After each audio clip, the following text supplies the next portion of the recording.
All right, ladies and gentlemen, you are welcome to another great episode on your favorite political talk show, The Truth, with Ben Jokes. Now, anyone who is familiar with the modus operandi of this Tinubu administration will tell you that anytime they want to bring more poverty upon the people, the first thing they do is to pay one media house to tell Nigerians the plan. Then they will now come out and deny what that media house has said. But 1 week later, they would implement that same policy they denied. They played that game with the floating of the Naira thing. Cardoso denied it at first, but 2 weeks later, Naira was floated. They played the same game with petrol price increase from 615 Naira to 1,000 Naira, and so on and so forth. On that note, permit me to introduce you to the first punishment of Tinubu to Nigerians in 2025. Nigeria Stories reports it this way. It says, breaking news, Justin, the Nigerian Communications Commission has dismissed rumors that calls and data tariff will be increased in January 2025. And Shaibu Sam here says, as far as they have come out to dismiss it, it is true. We know our country. Any dismissed rumor is meant to calm the people down, and they will implement it on the ground. That is what they've been doing, and that's exactly what they are going to do. Before you know it, second, third, fourth, the increase would have come out. So less than 48 hours to 2025, Tinubu has already started dishing out pain. And to be very honest, I am so loving this.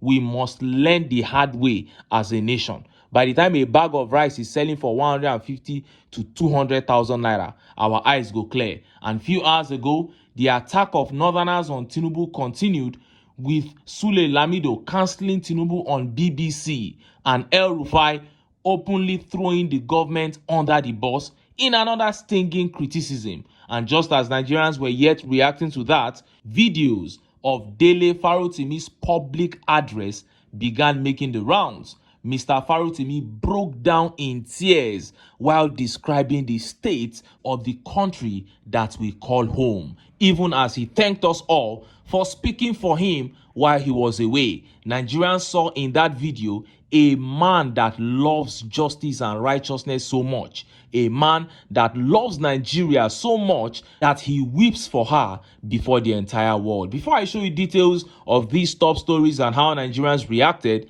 let me quickly show you this apt response to Tinubu's claim that after he made his policies, a man who had 5 Rolls-Royce cars dumped them and began using Honda Accord because he could no longer afford to live flamboyantly. Imagine a human being happy that his policies made people poor. Listen to the response he got from the Breakfast Central show. The problem here is that a government came into office and its policies have been so chaotic that those people who have worked hard to attain that level of comfort have now seen it all almost wiped away. And so if a person who was that comfortable with Rolls-Royce vehicles has now been cut down to managing his Honda Accord, imagine what has happened to the university lecturer. Imagine what that lecturer has had to do. This change in economic realities is, by the way, not as a result of Mr. Rolls-Royce's bad business decisions. He didn't do anything wrong or anything like that. But because an administration came into office and completely changed the trajectory of businesses and the value of the currency across Nigeria. Again, this morning, as you think of Mr. Rolls-Royce, think as well of the civil servant who's working in his very small state government office.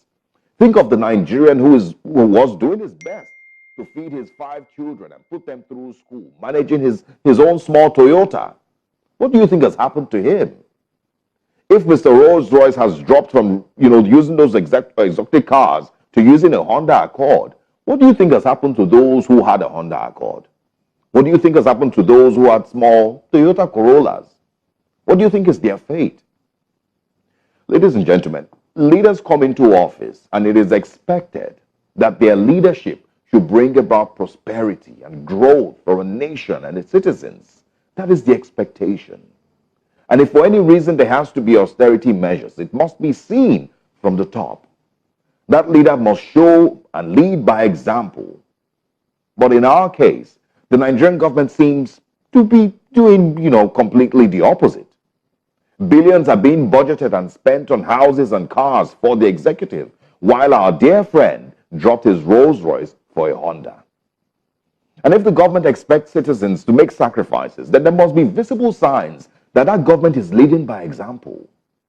Government must also drop its own Rolls Royce and use a Honda.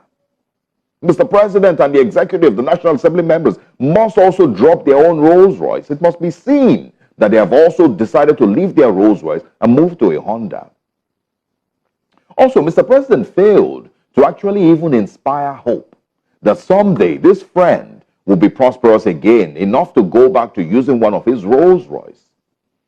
Because from what it seems, this Honda status might just be permanent or even get worse.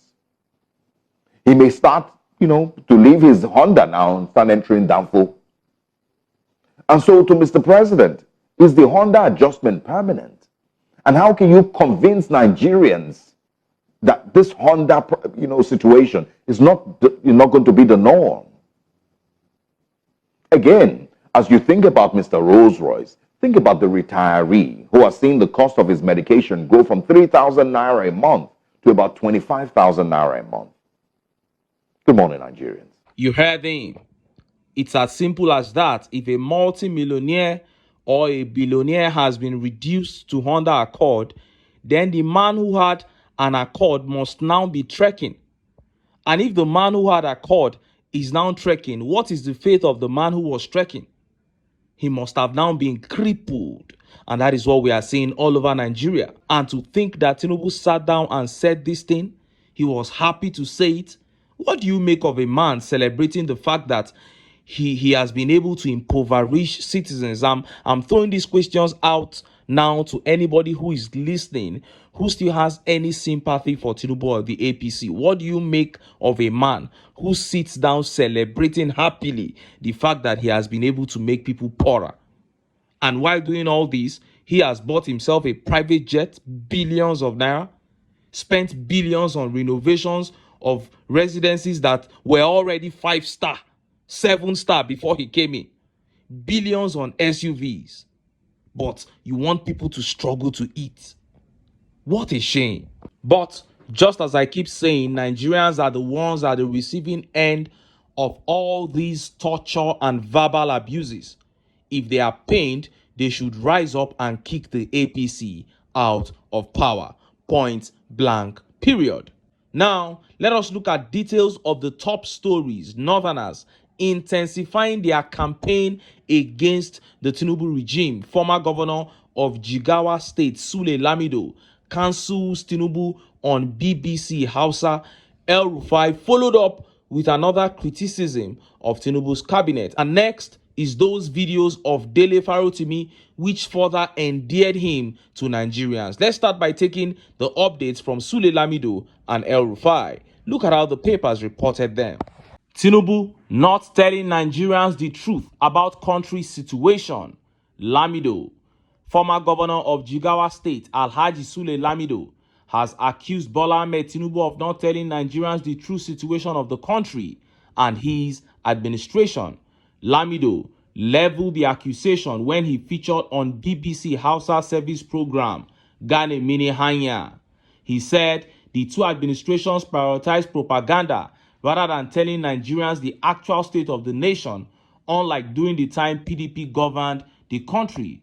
But with the coming of Buhari, deception and propaganda became tools for running government. Lamido also faulted Tinubu's loan requests, lamenting that what the government is telling Nigerians is different from what it is executing. If Nigerians are being told the truth, then there is nothing wrong with that.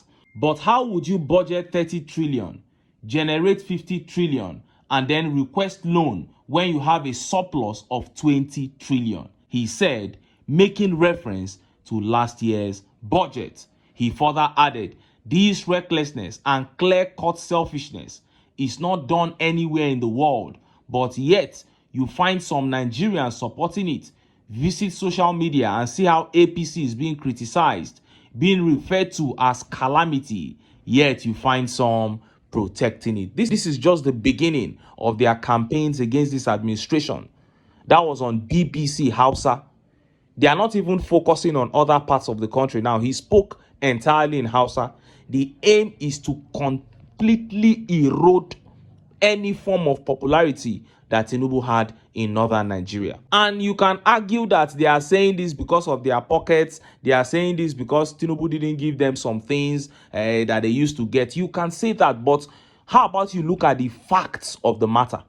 You budgeted 30 trillion naira. The same you said you generated 50 trillion naira. So if you budgeted 30 trillion and generated 50 trillion, why are you still going ahead to take loans? It means you are lying to Nigerians.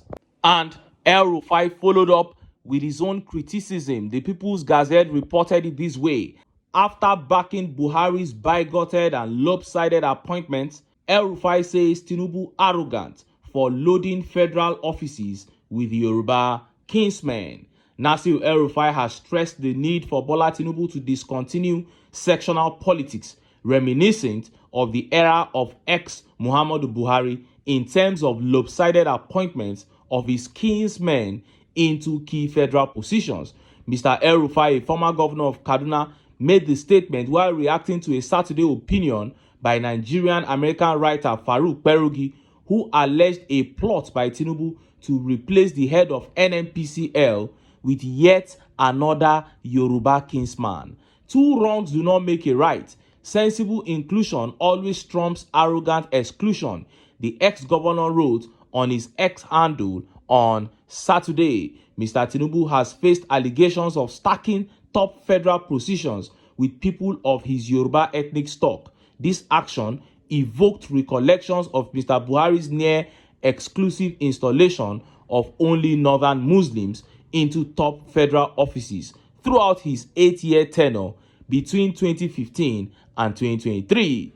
Recently, the Muslim rights concern MURIC and their Human Rights Writers Association of Nigeria criticized Mr. Tinubu for favoring the Southwest in his key appointments, accusing Tinubu of destructive sectionalism and lobe-sidedness. Well, some are saying that El-Rufai did not criticize Buhari when Buhari inundated his cabinet with northerners. Why is he criticizing Tinubu now? That is not my own focus. My joy is that Tinubu is being demarketed in northern Nigeria. My joy is that the APC is breaking apart, because as it stands, the northern faction of the party, about 90% of them don't want Tinubu anymore. And that is my own joy. I don't care if it is fair or not. All I want is the outcome that will be good for Nigeria. And just as Nigerians were yet reacting to those videos from human rights activist and lawyer Dele Farotimi began dropping. This man loves justice and righteousness so much. He loves Nigeria so much that he came to tears while speaking about the state of the nation. See the video. I spoke to you about it, that we are all victims, that we have all become as victims in the country that we have managed to build. I told you how we were all running away.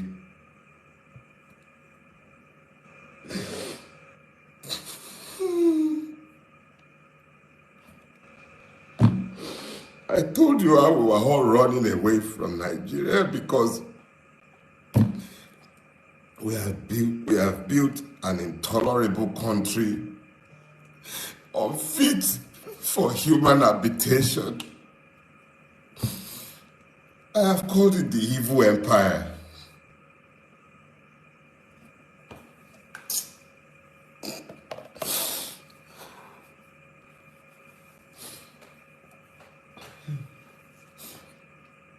I have called it the evil empire.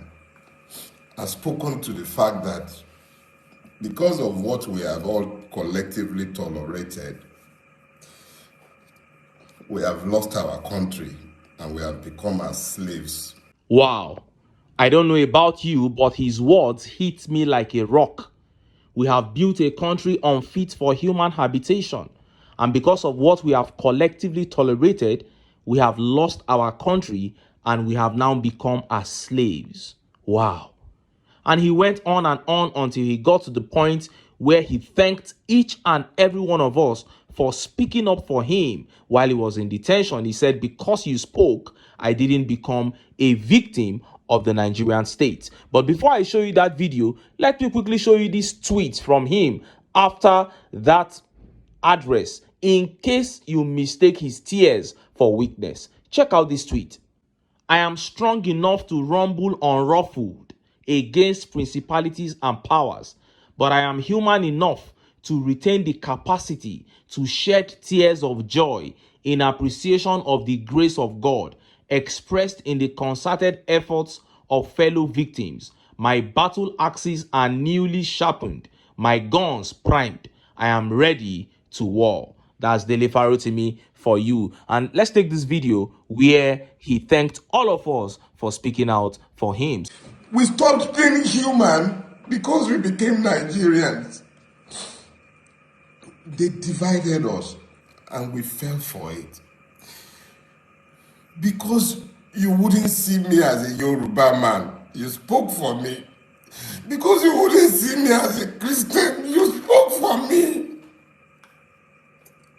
Because you spoke. Because you spoke. Because you spoke.